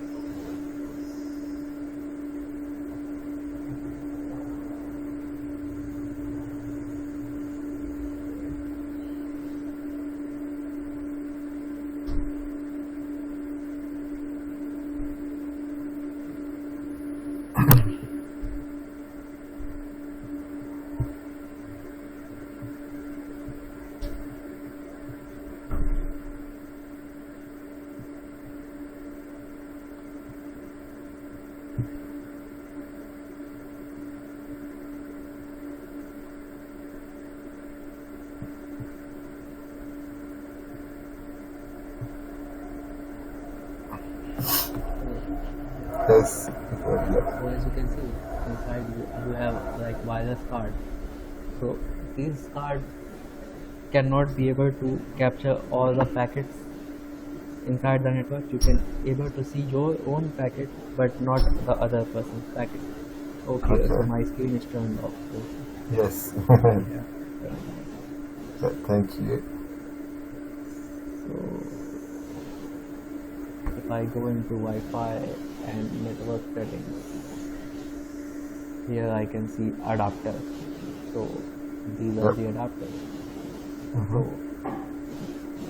which I have in my system, and if you want to like buy, so there is no need, but technically like for Yeah. any purpose there is no need unless you Okay. so Nah. Wi-Fi adapter. So the best one is like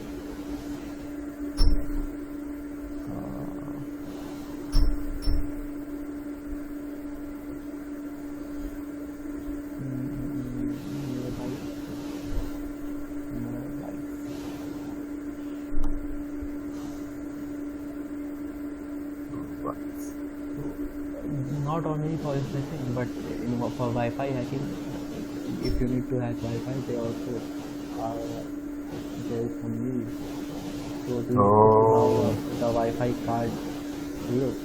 So it Oh, okay. ranges from like $5 to like $500. $500. That's Like expensive. yeah, like $5 to 500. So it depends on the like specification. So like this is $32. So $30. So yeah, $14.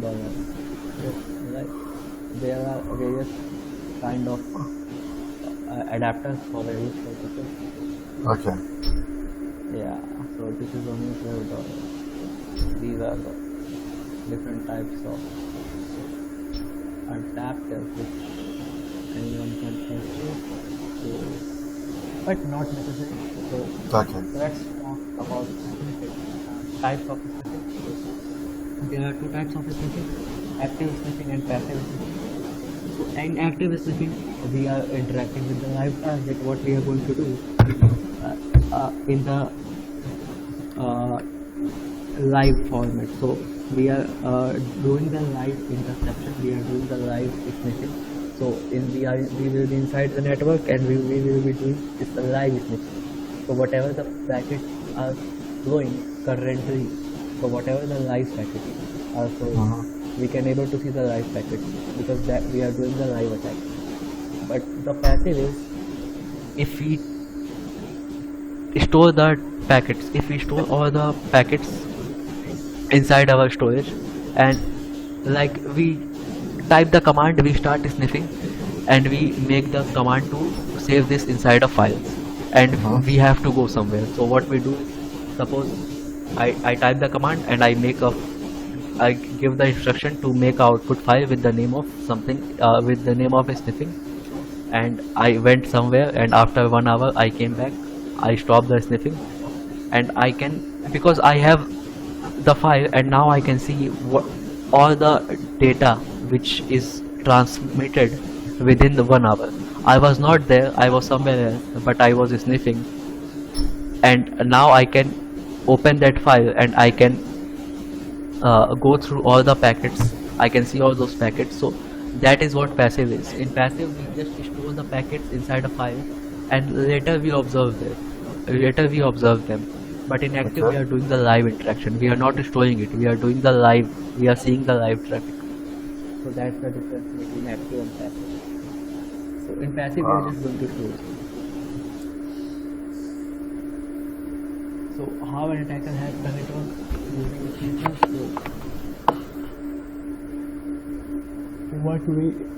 So inside a network, what we can do the man in the middle attack, and we can use these modes, monitor mode, Wi-Fi card in order to save. And how this happens, so how this is going to happen, when I show you practical in a moment, I will tell you in a bit.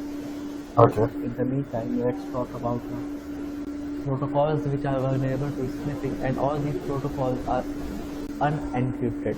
They are sending data in plain text. So Telnet, our login unique feature which allows us to remotely control any PC. So this Telnet, HTTP, SNMP, NNTP, POP, FTP, IMAP. So these are used for like this, and this is for email, and this is for communicating with different devices. This is for internet. You can use these for communication and for controlling any device. This is for network news time protocol, something like that. And this is for file transfer protocol, transferring file. So these are unencrypted. They don't encrypt any data. They communicate they send data in plain text. So anybody is sniffing can see the data in plain text. And if we talk about the span code, so inside a switch, what we do, so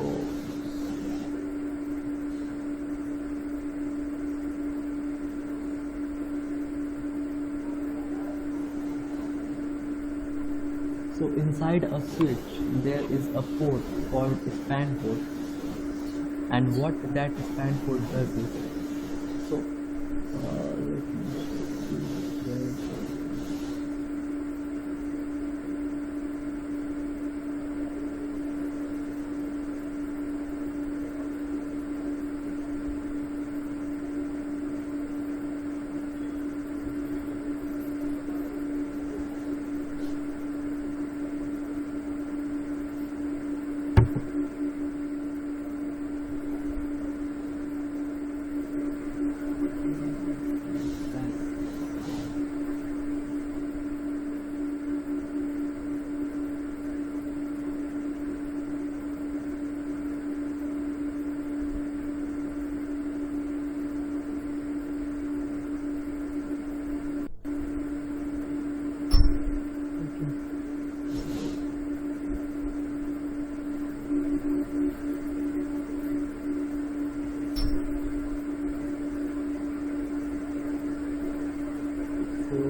So suppose switch has lots of ports, and all the PCs are connected using Ethernet cable.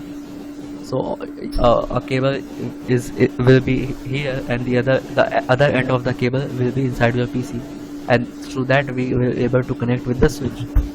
So in switch there is a port called span port, and what span port does is it makes a copy of every packet. It stores the copy of every packet, whatever is being sent and received. So whatever packet is being sent through the switch and being received by the switch, it is going to make a copy of that. And if we connect, if any attacker connects, if any person connects their PC with this span port, then he can able to see all the packets Oh, okay. which is being transmitted. So he can able to Wow. see all the communication, all the packets which is flowing. So Okay. span is why it's very dangerous. So usually in organization, people don't allow to go in the network area or where the switch routers and Yes, servers are yes. there. So the physical entry is prohibited. So imagine if you get the access and you connect your uh, cable with this, and then you can able to see all the packet flowing. You don't need to be in monitor mode, you don't need to like buy Wi-Fi card or do anything, you can simply see everything. So that's a Wow. span port. They do lock it here. You know, there's a server room, so there's a Okay. key. So you need Okay. to have access to it. Yeah. So if we talk about wiretapping, so wiretapping is simply like if you listening to someone else communication conversation. So if you are sniffing any cell phone, if you are sniffing any phones, Yeah. like whatever is the person is talking, whatever he is communicating, then it is called wiretapping. So it is basically sniffing, a form of Eddie, sniffing.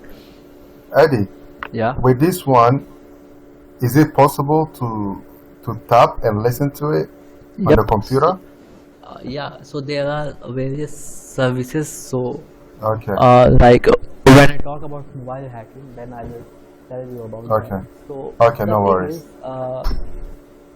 we can able to sniff the communication, and as I show you yesterday, that spyware apps. So the spyware app for desktop, Android, and iOS also. So with those apps, you can record conversation, you can listen conversation. Yeah. But if you don't have any apps, still we can able to sniff using wiretapping, or there is a protocol. There is a protocol called Yeah. which is used in towers, and there is a vulnerability inside this. Everybody knows this, but there all the newbies, the new hackers, the script kiddies, who have don't know, who have not very good knowledge, they cannot be able to exploit this. So you Yeah. need to be like have some skill in order to exploit this vulnerability. And if you exploit this vulnerability, you can able to listen to your target conversation, you can able to track him, you can able to intercept his messages, so whatever messages he is receiving, and you can do a lot of stuff. So there are a lot of hackers who exploit this vulnerability, who can perform this attack. But in order to perform this attack, you have to be in the area of that person. It's not like you are in America and I'm in India and I can hack you with SS7. Oh, okay. It cannot be happen. We have to be inside that area. So like I have to be around Oh. you, like in Okay. 1 kilometer, 1 mile or 2 mile range. So depends on the network. I have to be near you. Otherwise, I cannot be able to Yeah. sniff the, because the communication happens with towers, and for that we have to understand like all the telecommunication things. So how a tower works, and how we can able to receive signal from tower, and how two devices communicate Oh, yeah, yeah. one same company. So that's a lot. So we will talk about some of the things in mobile hacking. So Yeah. but the thing is that we can dismiss. Yeah, if you have enough resources and enough knowledge, we can dismiss that. So, and that's what police does. So the criminals and the like you might saw in movies. So what they do, whatever the criminal is talking, so they just sniff it. They just tap his phone, and they Yeah. see whatever he's talking. And not just criminal. Recently, like a couple of years ago, we might have seen in the news. So like phone tapping. So there are a lot of phone tapping tools of businessmen. So even in America also, uh, Wow. this is India, phone tapping. So wiretapping America.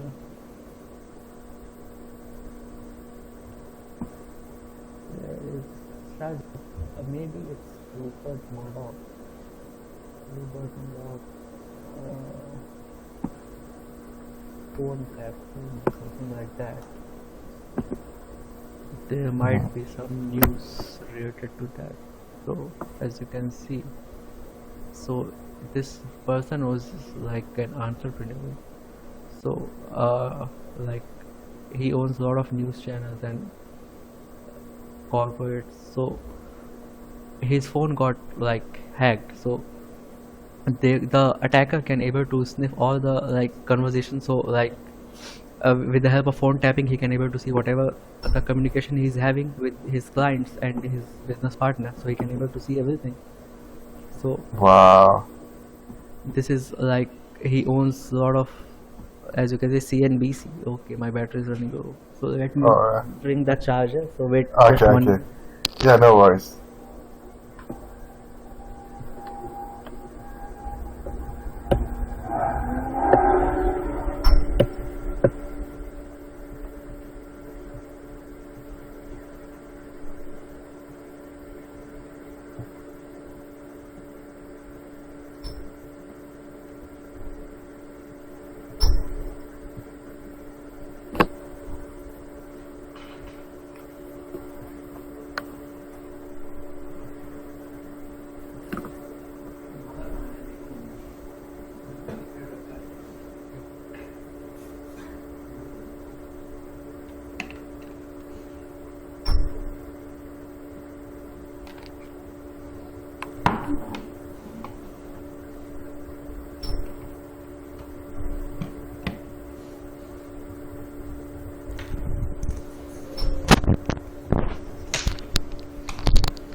Hello. Yeah.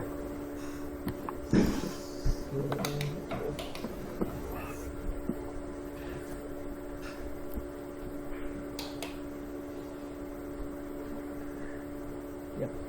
So yeah, some of the people like his rivals or somebody just hacked his phone and they can able Yeah. to see. Yeah. So that's Rupert Murdoch and let's talk about the sniffing techniques. So for sniffing techniques, so let me just talk about this, how an attacker hacks the network using a sniffer. So do you know about hub and switch?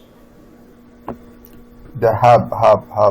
Yeah. Isn't hub the same as switch? Nah. No, they are not same. The hub. Okay. Yeah, so let me just talk about Okay. hub. So what is hub? So Okay. hub is basically a layer 1 device. So a layer 1 means it works on the physical layer of the OSI model, and it is called a dumb device. Why it is called a dumb device? Because it cannot do intelligent forwarding. And why it cannot do intelligent forwarding? Because it does not have a memory. And because of that, it broadcast all the messages. So let me tell you how it works. Okay. So this is the devices. Okay. These are the devices. And like this is the hub, and every device is connected to it. Okay.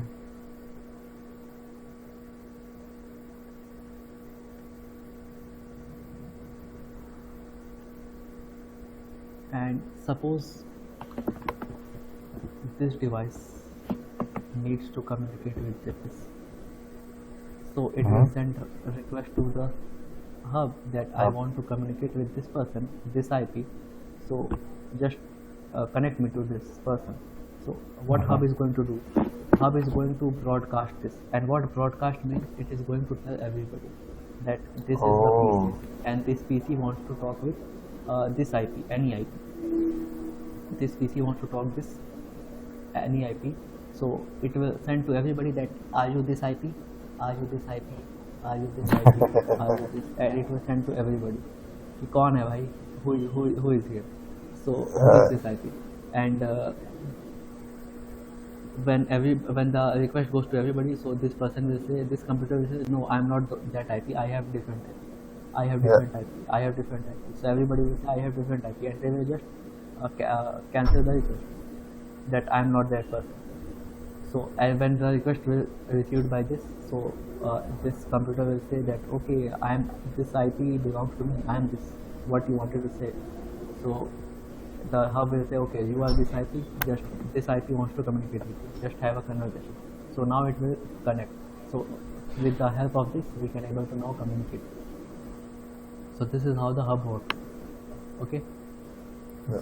So the thing is, because it able to broadcast everything. If we are inside a hub, so if we are inside a hub network, what we can do, because it broadcasts everything, we can easily able to dismiss any data because it all the time. So even when they are communicating, so even when this person is sending hi, suppose it will send hi to everybody. Yeah, and whoever IP matches the person, if the IP matches to this PC will keep the message, and all these PCs will reject it. They will say, no, this is not for me. So, but imagine if this is the attacker. So the request and this attacker is connected to the hub. So the request is also received by this attacker. The request is also received by this attacker. So this attacker will get to see that this person is sending hi to this PC. So we can easily intercept it. So that's how the message works. Because hub doesn't have any memory. Hub doesn't have any, so it cannot expose the IP address, because whenever we need to communicate, you need to have some address. So suppose you want to send any letter to anybody, then you have to write address of that letter. Otherwise, how you can able to send the letter? Yes. So if we want, in order to come, so suppose this is the postman. This is the sender of the letter, and this is the receiver of the letter. And in order to send the letter, we need address. So similarly, in order to send the message, we need IP address. So, and IP address is the logical address. So suppose this is the IP. So, and this is the IP of this piece. So we need this IP address. So this computer doesn't know what is the IP of this PC. So what this person is going to do, this person is going to ask the hub that all the PCs are connected to you, it's your responsibility, give me this IP address. I want to talk to this IP, give me this IP address. Or send this message to this IP address. Send the message. So it will send the message with the IP and every data to the hub. Hub will take the message and hub will take the IP that, okay, this person wants to talk to this person. So hub is going to send a request to everybody that I have this message and this IP. Do you have this IP? Do you have this IP? They will say, no, I don't have. I have different IP, and then it will send to this. Do you have this IP? Yes, I have this IP. Take the message. You have this IP, take the message. And when this person replies, so similarly, this person will send everybody that you have this IP, you have this IP. This person will say, yes, I have this IP. So if you have this IP, take the message. So that's how. Wow. So that's how hub works. It doesn't have memory, so that is why it cannot store the IP address. Okay. So every time it has to broadcast. And if we talk about switch, switch is a layer 2 device. So it works on data link layer, and it has a memory table called CAM table. So CAM table stands for content addressable memory. So because it has a memory, it is also called intelligent device, it is not a dumb device, it is an intelligent device because it has a memory and it does intelligent forwarding and it is a broadcasting device. Wow. How it happens, so let's talk about that. So imagine instead of hub, this is now switch. Okay. Yeah, this is switch and all the PCs are connected to the switch. And now what's gonna happen? So similar case, this PC wants to communicate. So what's going to happen? First time, because when the very first time you connect with the PC, the when very first time all the PC is connected to the switch cannot be able to know the IP addresses because they are new, they are very new and they are newly connected, newly created. So switch won't know the IP address. So what's going to do? First time, it is also going to broadcast like hub. That if this person say that I want to talk to this IP, I want to talk to this IP.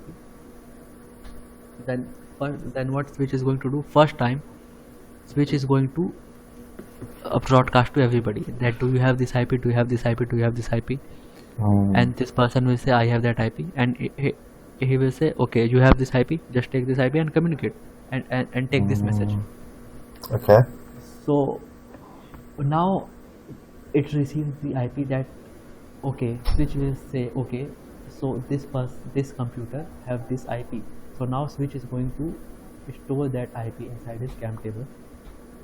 So when next time, suppose this computer wants to communicate with this PC, so this computer wants to communicate with this PC, and this computer sends a message, then this time switch will not going to broadcast to everybody because this time switch know that this IP belongs to this PC.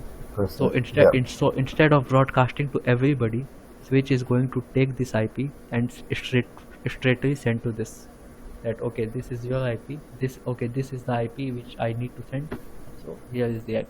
Take this. So that is how switch works. So first time switch is going to broadcast, but the second time, so first time switch will broadcast, and the second time it will unicast. So unicast means that it is going to send to only the specific person, the only the specific IP which IP is responsible for that request. Alright. So this is only going to send to that IP. And first time it is going to broadcast. So when it is going to broadcast, it is going to know the IP and it will store the IPs and port number inside his CAM table. And when it stores the IP, it doesn't need to broadcast. It will directly send to the computer. So that's what the ability of switch is. And when we are inside a hub, we can easily do snitching because hub automatically sends the packet to everybody. So we can easily snitch. But nowadays we don't use hub very much. We use switch everywhere.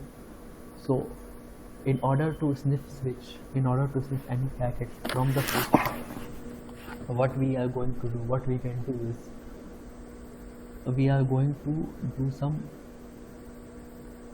attacks to convert switch into a hub. So hub switch have a table, have a memory CAM table. So it has a certain limitation. So like it can store like 256 IP, it can store like 500 IP or 40 IP, 50 IP. So it has some limitation. Obviously every memory has a limitation. That your phone memory have a limitation that you can store 32 GB, 64 GB data.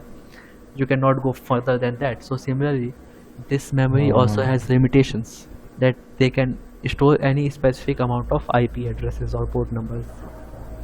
So what if we fill all those tables and still there are IP left to assign, to store? Then what switch is going to do? Switch will become mad, and once the switch will become mad, it will start acting like a hub.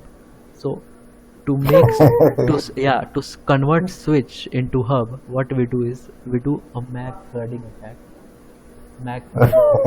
Because what CAM table does is CAM table stores the MAC addresses of the systems. So MAC address Yep. is the physical address, and IP address is the logical address.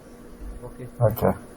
So MAC, so the CAM table stores the MAC address of all the computers, and it has a limit. And what we are going to do, we are going to send him thousands of MAC address requests that to store, Wow. but it cannot, like, it has a limit of only 100 it has the limit to store only 100 MAC address, and Yeah. we are sending request to store 10,000 MAC address. Then it will say that I cannot store this much, I don't know how to handle, how to, like, it got panic, and it will just acting like a hub. So Okay. it will also become a dumb device from the intelligent device. And Yeah.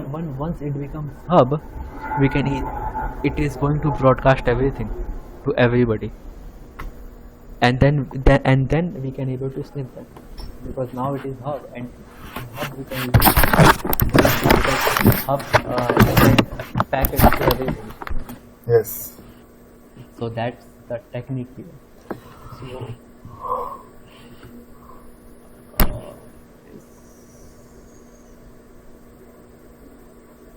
yeah, MAC off. So let's see how to do the MAC flooding attack.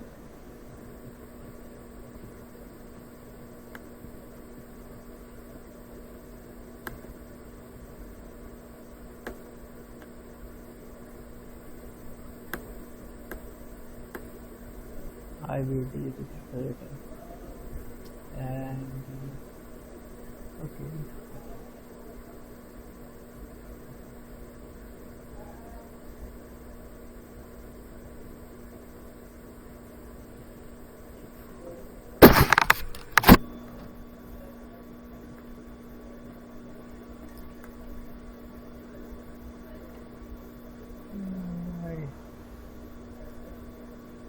Let me see if it's download. Okay.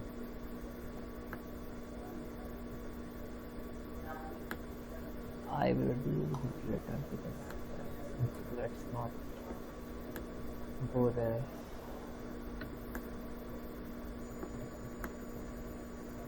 So the command is very simple. It is MAC off.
So Yep.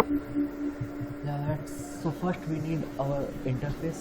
So whether it's ETH0 or it's LAN0 or whatever it is, and after that the command is MAC off. -I is for interface, and my interface is ETH0, and I will press enter, and as you can see, it is going to send thousands of MAC Wow. to the switch, and switch will become mad when it will receive so much request. It will just get angry that I don't know what to do with these things. Yeah, get It will just confused. acting like a hub. Yeah, it Wow. can. And as you can see, it can send 131,000 requests per minute. So this Yeah. tool can send, yeah. So that's Mac of tool. And port security, Uh, so how to like, Eddie, this is a quick question. With that one, you know how you did the command in Tally? How can you yeah, stop that when it's running? how to, for control C. Oh, Control C. Okay, okay, Yeah, control C, or yeah, whenever you want to put something, press control C and it will take it. And if okay. All right. control C is not working, some Yep. tools will work with control Z, control Z. Z. So you have Okay. to, yeah. No worries. Thank So you. either control C or control Z. Okay. Thanks. So how to secure against this? So if any unauthorized user try to connect to the port will be shut down, and only the administrator can open the port again. So we need to use some port security. So to be able to like if we enable port security in our system, so if any unauthorized user try to connect to the port number, the port will be shut down, and only the administrator can open the port again. So using the port security, we can perform the countermeasure of like span ports and or the like switch, something like that. So Okay. we can enable port security. And DHCP attack. So DHCP stands for Dynamic Host Configuration Protocol. And what DHCP does is DHCP assigns the IP address to the PC, and a DHCP can be anything. So your computer can be, your own computer can be a DHCP server. There are specific servers comes as a DHCP server, and router also works as a DHCP server. So in local network, whenever we are inside a local network and we first time connect with the internet, then the IP is assigned by the router. So router works as a DHCP and it assigns the router. So how it works? So what the purpose of DHCP is? So DHCP assigns the IP to any PC who is newly connected to the network, and using this we can perform DHCP starvation attack. So what is DHCP starvation attack? So in DHCP, what the attacker does is, attacker is going to shut down the DHCP server, the original DHCP server. The attacker is going to send malicious request, deauthenticate. So deauthenticates are the packets like we haven't learned about. Basically, what DDoS attack is, if we send, if the everything okay. So if there is a DHCP server, and DHCP server will also have a capacity that it can take 100 requests per minute or something like that. But if we send him 10,000 requests per minute, then it will get feared. It will like it cannot think like how to handle that what to do with those requests. So we are going to send deauthentication request, and by sending deauthentication packets, the DHCP server will stop working. And when it stops working, the attacker is going to make its own computer a DHCP server, and then we are going to tell the other computers which is connected inside the network that I am the DHCP server. Instead of connecting with the original DHCP server, I will disconnect the DHCP server. I will shut down the DHCP server. I will make my own DHCP server, and I will say that I am the DHCP server, connect with me. Then all the computers will, instead of sending the IP request to the original DHCP server, they will send the IP request to the attacker. And now attacker can easily sniff all the communication, because they are sending all the requests to the attacker PC and not the DHCP server. So that's how DHCP starvation attack works. So in order to protect against DHCP, we have to enable DHCP snooping. So DHCP snooping will block the untrusted connection, and it will only gonna allow the the trusted connection. So any new connection, any new PC inside the network which is not trusted, it is going to block that if we allow RDHCP snooping. So to perform, there is a tool called ReaSpring. Yeah. So let me see if it. Yes. I guess I can. Oh. So here we can edit our interface. So whatever our interface is, and Wow. protocols actually just wait a second.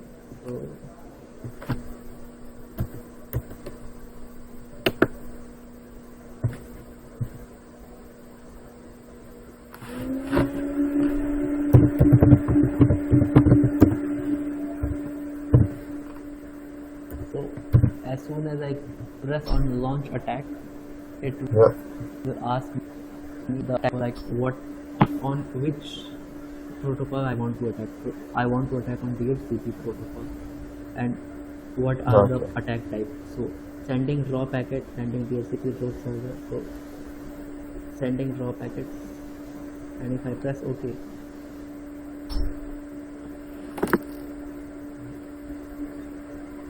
Wow. it should send.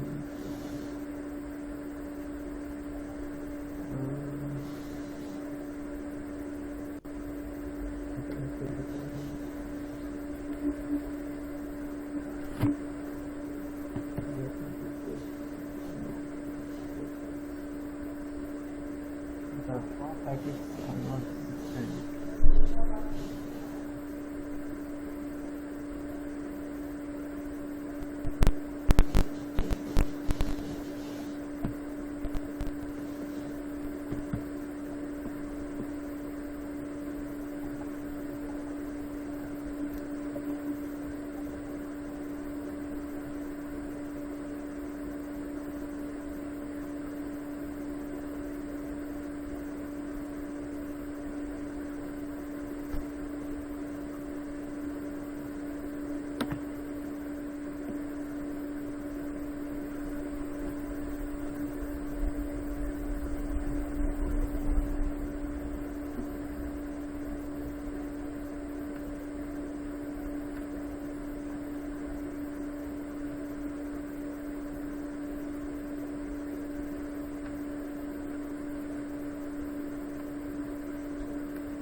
Hello.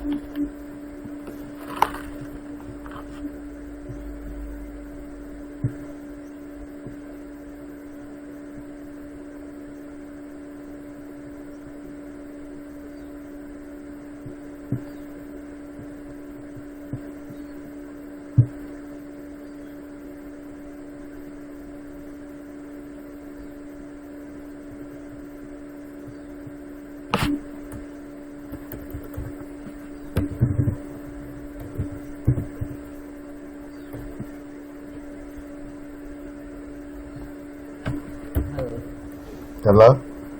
Yeah. Yeah. What happened was I did the attack, so my Wi-Fi got disconnected. Oh, really? That is why it was not working. Yeah.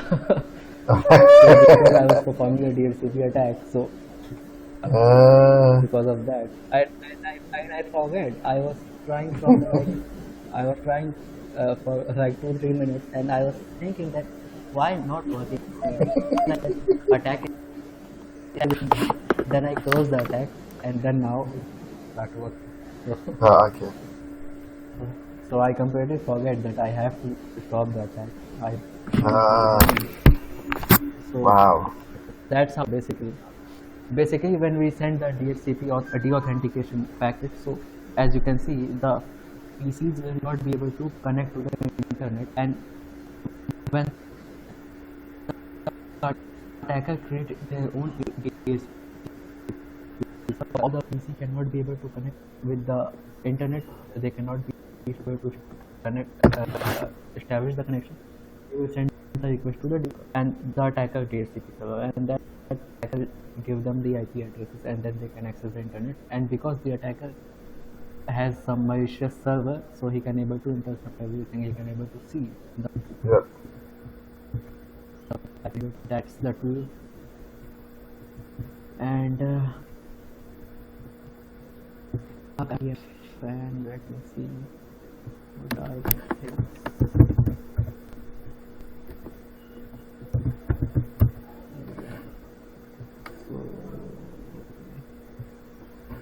So now let's talk about the ARP spoofing attack. So what is ARP spoofing? ARP spoofing is nothing but ARP stands for address resolution protocol. So what it does is, so what ARP does is it resolves the physical address.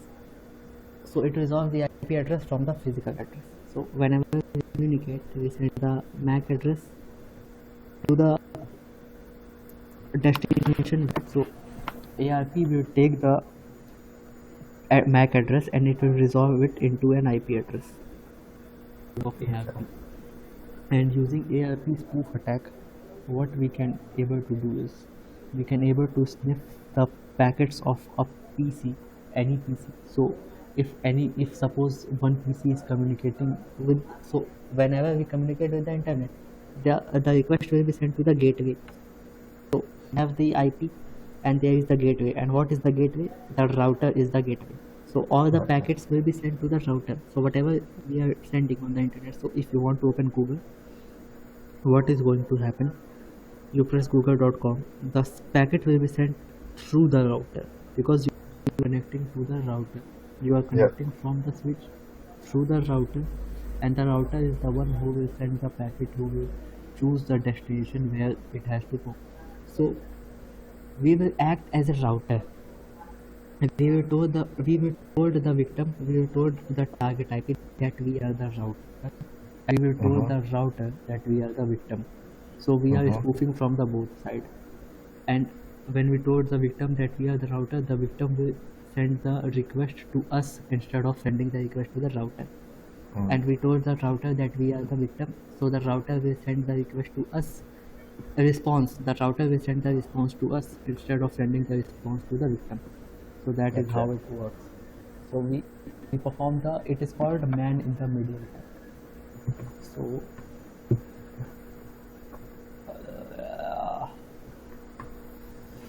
don't save it. So when these two PC communicates, and there is a third PC, the attacker PC. Yep. So previously they were connected to communicating, but if we intercept the request, whatever they are sending in between, then it will record a man in the middle. So a man in the middle. So this is what the name is based on the scenario. We can able to sniff what two persons are communicating through the Yep. MITM attack. And for that we perform the RP spoof. In able to do the man in the middle attack, we perform RP spoof. And how to perform RP spoof? So let's see. But RP spoof only works on the unencrypted communication. If any communication is encrypted, we cannot be able to see.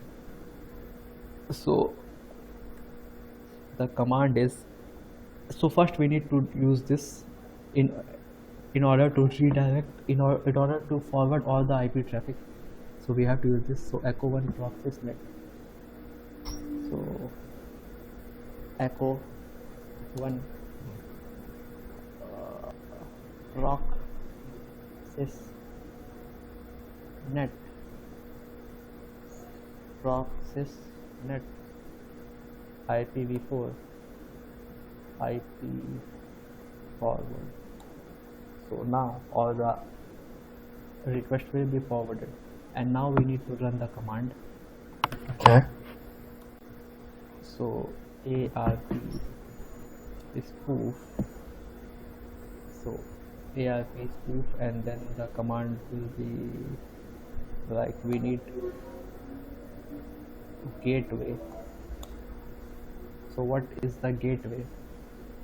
How to find out the gateway? So gateway is nothing but the router IP address. Okay. So to find the gateway, we need to do the route n, and you can see this is the gateway. Oh, okay. So this is the gateway. You have to press this route n. So this is the router IP. So that's the IP address, yeah? IP address of the router. Okay. Gateway. And in Windows, when you